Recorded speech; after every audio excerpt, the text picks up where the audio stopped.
Hello everyone and welcome back to study only channel. तो आज के इस वीडियो में हम जानेंगे कि मुंबई यूनिवर्सिटी के जो स्टूडेंट्स हैं उनको ब्लैक बुक कैसे बनानी है। बेसिकली आप सभी लोग जानते होंगे कि जो यूजी के स्टूडेंट हैं, पीजी के स्टूडेंट हैं, उन सभी को कभी ना कभी तो एक ब्लैक बुक बनाना ही पड़ती है। बट बहुत सारे स्टूडेंट्स को पता नहीं रहता है कि ब्लैक बुक कैसे बनाए जाते हैं। कुछ फ्रेशर होते हैं। तो आप सभी को जो है आज ब्लैक बुक की इन डेप्थ आपको इन्फॉर्मेशन देने वाला हूँ। इस वीडियो को देखने के बाद आपको कभी भी ब्लैक बुक के रिलेटेड कोई भी डाउट नहीं होने वाला है। तो बने रहिएगा वीडियो के अंत तक, शुरू से अंत तक पूरा देखना, क्योंकि मैं स्टेप बाय स्टेप बताने वाला हूँ कि कैसे आपको ब्लैक बुक बनानी है। तो चलिए अब बिना टाइम वेस्ट न करते हुए सीधा चलते हैं मेरे आज के जो टॉपिक हैं उसकी ओर। तो चलिए चलते हैं आज के टॉपिक की ओर। तो सबसे पहले आपको क्या करना है कि आपको वर्ड जो आपके पीसी या लैपटॉप में जो भी वर्ड है वो ओपन कर लेना है। फिर ब्लैक बुक बनाने के लिए सबसे पहले जो है आपका फॉन्ट जो है टाइम्स न्यू रोमन होना चाहिए। टाइम्स न्यू रोमन होना चाहिए। फिर हम लोग जो है इसमें जो है ये लाइन स्पेस जो है सेट करेंगे कि कितना लाइन स्पेस होना चाहिए। तो लाइन स्पेस जो है बेसिकली 1.5 जो है 1.5 जो है आपके नॉर्मल कंटेंट के लिए होना है। नॉर्मल कंटेंट के लिए जो आपको 1.5 रखना है। और वही अगर आप टेबल में वर्क कर रहे हो, टेबल का कुछ वर्क है, तो आपका जो है वहाँ पे लाइन स्पेस जो है 1 हो जाए, 1 रखना है आपको। यहाँ पे 1.5 और जो टेबल वर्क करोगे वहाँ पे 0.1 ही रखना है, 1 के आगे नहीं रखना है। ठीक है, तो ये तो हुआ पहली सेटिंग, ये करनी है। फिर दूसरी सेटिंग आपको मैंने वो बताया लाइन स्पेस। तीसरी सेटिंग आपको जो है पेज लेआउट देखना है। पेज लेआउट में जो है पेज साइज देखनी है। पेज साइज डिफॉल्ट में पीसी में लेटर साइज होती है, बट आपको A4 साइज लेनी है। ये तीसरी सेटिंग ये हो गई। फिर चौथी सेटिंग में आपको जाना है, जो उसके लिए आपको जो है मार्जिन सेट करना है। तो मार्जिन पे आप क्लिक किए, फिर मार्जिन में जाके कस्टमाइज मार्जिन में जाना है और यहाँ पे लेफ्ट में टॉप में ये सब ऐसे के ऐसे रखना है। बस जो लेफ्ट में है वो आपको जो है 1.5 कर देनी है।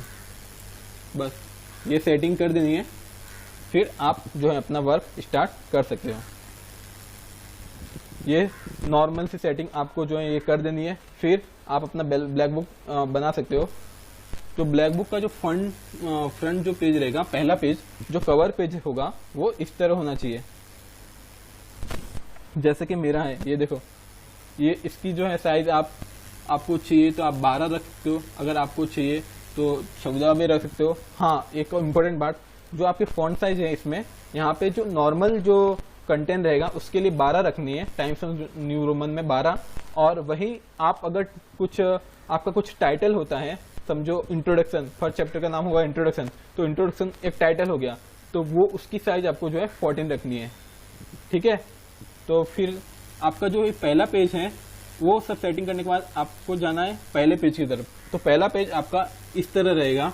आपका ऊपर प्रोजेक्ट का नाम रहेगा, फिर project submitted to university of Mumbai to partial fulfilment of degree of master of commerce, या आपकी जो भी डिग्री हो वो ऐसे लिखना है।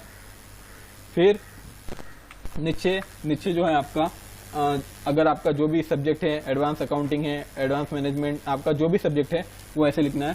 फिर इधर आपका नाम, फिर कॉलेज का सीट नंबर, फिर एग्जाम सीट नंबर जो यूनिवर्सिटी का जो सीट नंबर आने वाला है वो आपको जो उसके लिए आपको ब्लैंक रखना है, क्योंकि वो सीट नंबर आपको अभी नहीं मिलता है। जब आपका यूनिवर्सिटी से जो सीट नंबर आता है तो वो लोग ऑटोमेटिकली जो है वहाँ पे लिखेंगे। तो ये जो पेज आपका कवर पेज रहेगा, ब्लैक बुक के ऊपर का जो कवर पेज रहेगा, गोल्डन वर्ड्स में जो है ये पेज होने वाला है। और अंदर भी एक पेज आपको ऐसा का ऐसा ब्लैंक रखना है, सेम टू सेम यही रखना है। मतलब इस पेज की जो है आपको 2 कॉपी लेनी है। एक तो एकदम फ्रंट में रहेगा, जो टॉप पे गोल्डन वर्ड्स में रहेगा, ये रहेगा। फिर उसके जो बुक का जो ब्लैक बुक का जो फर्स्ट पेज रहेगा वो भी यही रहने वाला है। तो इसकी जो है आपको 2 कॉपी करनी है। फिर आपको 3 चीज याद रखनी है, मैं शॉर्टकट में बताऊंगा। ACD, acknowledgement, certificate and declaration. ACD serial wise alphabet order में हम लोग कैसे जाते हैं ABCD, तो वैसे आपको ACD याद रखना है। तो पहला आपका एक्नॉलेजमेंट होना चाहिए, एक्नॉलेजमेंट का आपको चाहिए तो स्क्रीनशॉट ले लो, ये फॉर्मेट है सेम टू सेम, कुछ चेंज नहीं होने वाला है। फिर आपका C फॉर सर्टिफिकेट, तो सर्टिफिकेट यही सर्टिफिकेट होने वाला है, आपको चाहिए तो इसका भी स्क्रीनशॉट ले लो।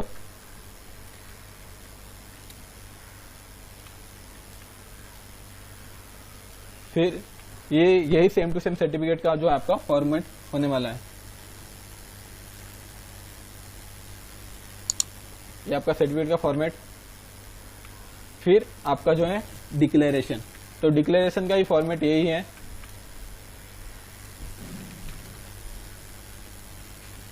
इसका भी आप स्क्रीनशॉट ले लो। तो ये आपका डिक्लेरेशन हो गया। फिर उसके बाद जो है आपको इंडेक्स प्रिपेयर करना है। तो अभी बहुत से लोगों को डाउट होता है कि हमें इंडेक्स कैसे देना है, तो ये बेसिकली मैंने जनरली ऐसे ही इंडेक्स का फॉर्मेट ड्रॉ किया है। तो आपको इस तरह से जो है आपका इंडेक्स रखना है। वो थोड़ा पेज मैंने वर्ड फाइल में किया तो थोड़ा आगे पीछे हो चल रहा है, बट आपको इसको जो मिडल में रखना है, ठीक है। तो इंडेक्स का फॉर्मेट आपको ये रखना है, न ज्यादा इंडेक्स न ज्यादा बड़ा होना चाहिए न ज्यादा छोटा होना चाहिए। इंडेक्स जनरली आपको ऐसा ही रखना है। इंडेक्स मैं सजेस्ट करूंगा कि इंडेक्स आपका एक ही पेज में हो जाए तो बेटर है। यहाँ पर देखो इंट्रोडक्शन चैप्टर 1 हो गया मेरा, चैप्टर 1 में फिर इंट्रोडक्शन के ये सब टाइटल हो गए। फिर चैप्टर 2 में मेरा रिसर्च मेथोडोलॉजी आ गया, रिसर्च मेथोडोलॉजी में जो कंटेंट है वो आ गया। फिर थर्ड मेरा हो गया ये, फिर थर्ड मेरे लिटरेचर रिव्यू में जो टॉपिक है सब टॉपिक वो है। फिर data presentation and data analysis, ये मेरा जो है इसमें जो कंटेंट है वो आ गया। फिर कंक्लूजन जो एंडिंग में आता है वो। फिर उस कंक्लूजन के अंदर आपका सजेशन आ गया। फिर बिब्लियोग्राफी आ गया। फिर अपेंडिक्स आ गया। अपेंडिक्स को जो होते हैं क्वेश्चनर बोलते हैं। ये क्वेश्चनर आपको कम से कम 30 क्वेश्चन आपको रखना ही रखना है। एज पर यूनिवर्सिटी नॉर्म्स आपको 30 क्वेश्चन आपको रखना है लास्ट में, जो यस नो टाइप में भी हो सकता है, या फिर आपको जैसे सुटेबल लगे वो टाइप में आप यस नो क्वेश्चन या फिर अदर टाइप में जो भी आपको टाइप है वैसा आप अपने हिसाब से जो है 30 क्वेश्चन रेडी कर सकते हो।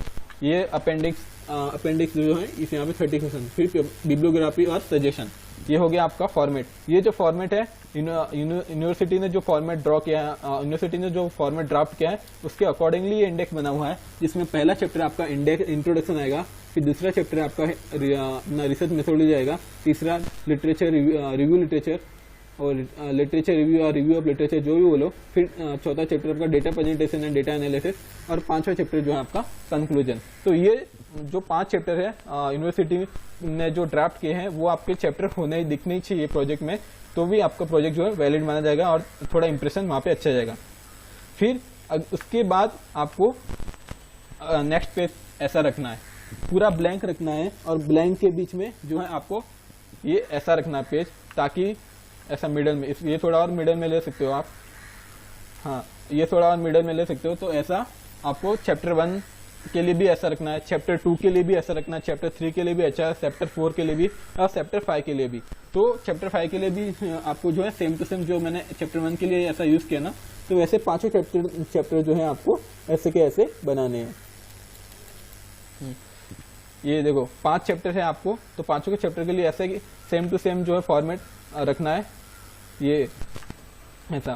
फिर आपको एक और मैं सजेशन दूंगा कि जब आप प्रोजेक्ट बनाने बैठते हो तो आपको इशू आ सकता है कि जब आप पेज नंबर इंसर्ट करते हो तब, तो है ना, पेज नंबर आपको इंसर्ट कब करना है, जब आप प्रोजेक्ट बनाने स्टार्ट करते हो ना तब भी आपको पेज नंबर इंसर्ट कर देना है। क्योंकि बाद में बाय चांस आपने कभी भी प्रोजेक्ट कहीं से कुछ कंटेंट कॉपी किया है, अगर आपको फॉर्मेट मैच नहीं होता है ना तो आपके पेज नंबर जो है गड़बड़ हो जाएंगे। और जैसे कि मैंने भी किया था, तो मेरे साथ भी हुआ था कि जब मैंने तो कॉपी नहीं किया था इतना, बट मेरा फॉर्मेट थोड़ा रॉन्ग हो गया था, तो मेरा भी पेज नंबर खुद का जो है जब मैं एमकॉम में जब मैं अपना ब्लैक बुक बना रहा था तो अब मेरा भी पेज नंबर जो है वो इधर उधर हो गया था। तो आपको एक सजेशन दूंगा कि पेज नंबर आप जब प्रोजेक्ट बनाना स्टार्ट करते हो आपको क्या करना है, पेज नंबर इंसर्ट करने के लिए आपको सिंपली पेज इंसर्ट में जाना है। इंसर्ट में जैसे ही जाओगे वहां पे लिखा हुआ है पेज नंबर, तो पेज नंबर आपको जो फॉर्मेट में चाहिए, अगर बॉटम में चाहिए पेज मार्जिन पेज मार्जिन या page bottom of the page, top of the page, जैसे आपको चाहिए वह हिसाब से आप एक फॉर्मेट सेलेक्ट कर सकते हो। तो मैंने बॉटम में लिया, ये देखो, तो मेरा अभी पेज नंबर आ चुका होगा, तो ये देखो आ गया नीचे पेज नंबर। तो वैसे ही आपको जो है यहाँ पे पेज नंबर एडिट कर देना है, क्योंकि बहुत टाइम क्या होता है ना कि जब आप पेज नंबर इंसर्ट करने जाओगे ना तो आपका होगा नहीं। तो ये बहुत से लोग का स्टूडेंट्स लोग का जो है ये इशू होता है। तो इसके लिए आप सभी से रिक्वेस्ट करूंगा कि पेज नंबर आप स्टार्टिंग से एडिट कर लीजिए और ये सब सेटिंग जितना भी बताया वो सब सेटिंग करके अपना प्रोजेक्ट जो है स्टार्ट कीजिए। तो आपको जो है कुछ मिस्टेक नहीं होगी और आपका प्रोजेक्ट जो है वेल एंड गुड बनेगा।